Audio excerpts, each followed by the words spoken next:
संतरे। पिछली बार इस पौधे पे मुश्किल से 6-7 संतरे लगे थे और इस बार इसमें काफ़ी संख्या में जो है वो संतरे, एक ही डाली पे काफ़ी संतरे लगे हुए हैं और इसकी वजह से यह देखिए बिल्कुल झुका हुआ है, झुक चुका है। हाँ झुक चुका है। और ये कहते हैं कि भाई जिसमें गुण होते हैं झुकता वही है। ये तो बुजुर्गों की तो कहावत है। अब ये इस फलों के वजन के कारण झुक रहा है और अच्छे मतलब मात्रा में इसमें आते जाते बच्चे यहाँ से गुजरेंगे, इसको कच्चा भी खाएंगे। इसका मौसमी का पौधा है, इसमें भी बहुत मौसमियाँ लगी हुई थी और बच्चों ने खूब खाई इस बार मौसमियाँ। और किन्नू भी यहाँ लगा हुए हैं, किन्नू है जी बिल्कुल। देखिए संतरे की बनावट संतरे की तरह, हाँ। किन्नू की तरह है, छोटे भी। बिल्कुल बिल्कुल। अब ये बनावट का अपने आप ही अलग लगता है, हाँ, कोई फर्क ये दिखता है। दोनों अब जब पक जाएंगे तो बच्चों के लिए कुछ यहाँ पर गिलहरियाँ बहुत ज़्यादा संख्या में गिलहरी बादाम का पौधा है और ये मतलब घरों में भी लगाया जा सका। आया था फल इस पर? हाँ जी हाँ, इस बार इसमें फल आया था, थोड़ा फल आया था, फर्स्ट टाइम था। और ये जो है जो हमारा हाइब्रिड, ये क्या बोलते हैं, आंवला जी, ये बहुत मोटे वाला आंवला है। हमारे देसी आंवले भी लगे हुए हैं, उन पे भी पिछली बार लगातार 2 साल से पूरी पैदावार हो रही है। जी जी जी। ये अनार, और ये आप सूंघ सकते हैं, इसकी यहाँ से गुजरते हुए सूंघ आती है। ये क्या चीज़ है? ये है मेहंदी, मेहंदी का पौधा है और इसके पत्तों से पीसकर मेहंदी बनती है। अच्छा, हाँ जी, जो हथेली पे रचती है। हाँ आता है। और चीज़ों में भी इसका इस्तेमाल किया जा सकता है। यदि कोई सर्च मारे गूगल पे तो बहुत सही जो है कंधारी अनार है, छोटे छोटे इस पे आए हुए हैं। और कई बार जो है बच्चे लालचवश छोटों को छोटे खा जाते हैं, लेकिन फिर भी उनको फायदा मिलता है। और ये बताते हैं कि जितना अनार खाने से हमें वो मिलती है, ताकत मिलती है, जी, जी। उतनी इसके पत्ते खाने से भी मिलती है। जी, ये ऐसा भी है। हाँ, ऐसा माना गया है कि आप पत्ते खाइए चाहे अनार खाइए, बात और बराबर है। हाँ, बात बराबर है। और ये तथ्य जो है आमतौर पे लोगों के सामने नहीं आता। और हरड़ जो है उसका पौधा जो है बहुत लगाया जाता है।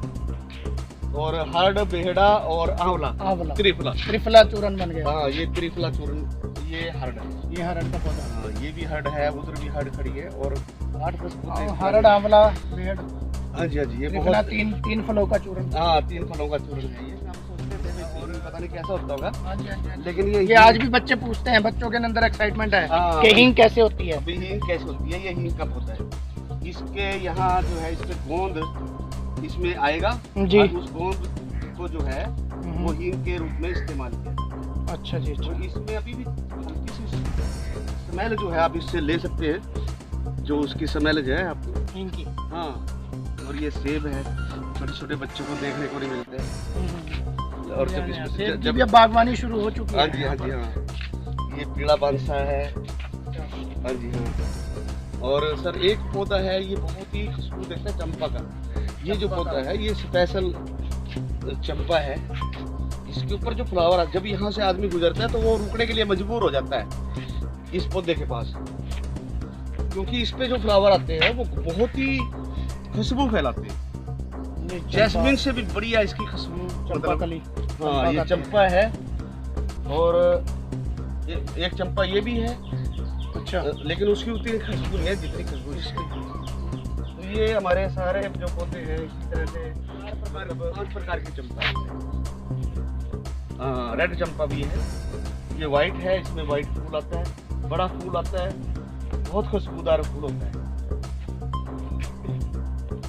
वो यहाँ से जड़ से निकल जाते हैं, वो बांट देते हैं, तो आगे हाँ इसका जो है बाहर के लोग आते हैं जैसे, वो सहयोग भी करते हैं। एक इसी गांव के एक नौजवान के बारे में मैं बताना चाहूँगा कि कई बार रात को देखा अपने वगैरह पड़े और सुबह देखा साफ हो गया है, तो फिर लगे भाई रात को कौन आया।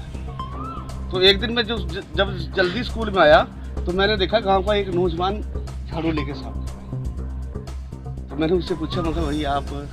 कहता जी बस मेरा दिल करता है कि हमारी अपनी जगह हम इसको साफ करें। जी क्या बात तो है, ये कितनी बड़ी प्रेरणा है। ये भावना जो है लोगों के कितना अंदर बड़ा मतलब भाव अंदर उत्पन्न हुआ, प्रेरणा मिली, विकसित हो जाना, सफाई रखना और प्रकृति ये को इसमें संभालना। बहुत आम लगे जी हमारे, ये आम्रपाली आम है, वो छोटा सा है लेकिन इस पे लगभग 600 ग्राम का आम, एक आम आता है। आम्रपाली आमों में मशहूर है। हाँ। ये चिड़िया आपने देखी होगी, एक नीली सी छोटी सी चिड़िया और एक मटमैली सी चिड़िया है, जोड़ा है चिड़ा और चिड़िया का। जी जी जी।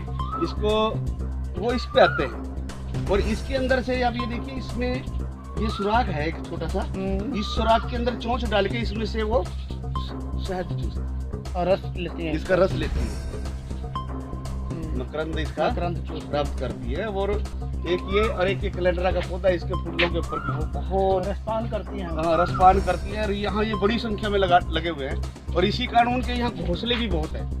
यही कारण है मास्टर जी, जो जीव जंतु हैं, जो चिड़िया हैं, जो दुर्लभ है, इसी से ही उन्हें भोजन लेना है। भोजन लेना है।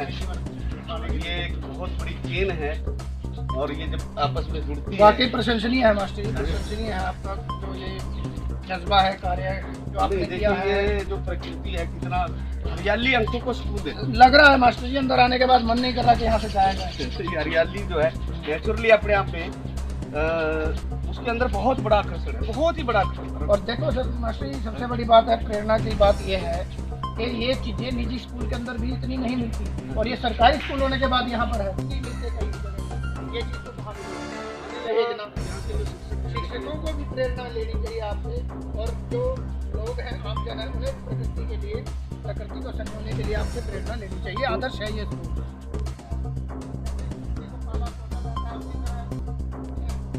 वही है कि एक तरफ लोगों के पास लोग कहते हैं कि टाइम नहीं है, लेकिन दूसरी तरफ हम देखते हैं कि सारा दिन गलियों में बैठे रहेंगे, ताश खेलते रहेंगे। अब ताश के लिए समय है जी, बातें मारने के लिए समय है, मोबाइल चलाने के लिए समय है, लेकिन कोई सकारात्मक काम करने के लिए समय नहीं। ये असल में हमारी शिक्षा व्यवस्था का दोष है कि हमारी शिक्षा ने जो श्रम है, जो शारीरिक श्रम है, उसका मूल्यांकन कर दिया है।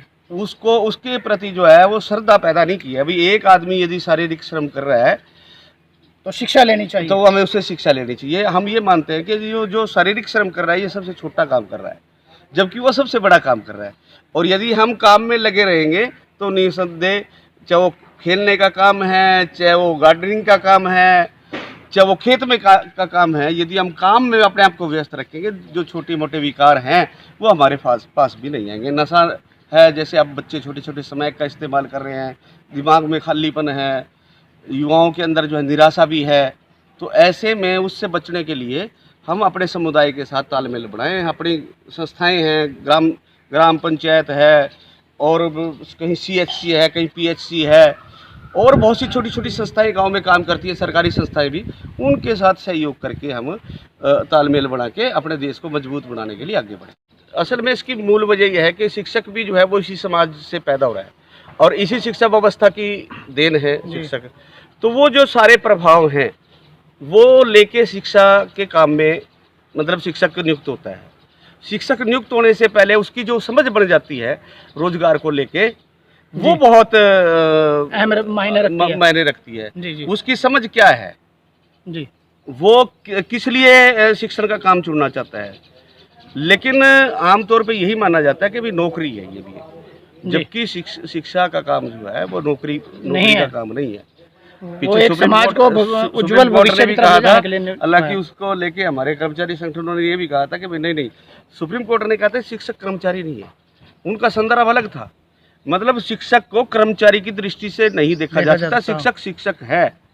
मतलब शिक्षक जो है वो नेशन के लिए बहुत बड़ा काम कर रहा है, राष्ट्रीय मूल्यों के लिए, सामाजिक मूल्यों के लिए, सांस्कृतिक मूल्यों के को मतलब संजोने के लिए, बच्चों के अंदर पैदा करने के लिए, ये शिक्षक का मूल काम है और ये बड़ा काम है। जी। और इससे कोई उम्मीद नहीं की जा सकती भी टीचर जो है हमारे लिए ये कर देगा। आज तो टीचर पे और भी जो प्रशासनिक जिम्मेदारियां बहुत हैं, उसके कारण जो वो डाइवर्ट भी हो रहा है। तो हम ये कहते हैं कि भाई डाइवर्ट होने की बात नहीं है, वो काम भी हम करें, लेकिन साथ साथ जो अपना काम है, मूल काम है हमारा शिक्षण का, बच्चे के साथ इंटरेक्शन करने का, बच्चे के अंदर झांकने का, उसके अंदर बहुत कुछ अच्छा पड़ा है, उसको निकालना। यदि हम बच्चे के अंदर ठीक से झांक लें और पता लग जाए भाई इसके अंदर कौन कौन सी चीज, कौन कौन से टूल पड़े हैं, जी। और उस बच्चे को बता दें कि तो इनका इस्तेमाल करके टूल किट बाहर ला सकते हैं। जी, धन्यवाद।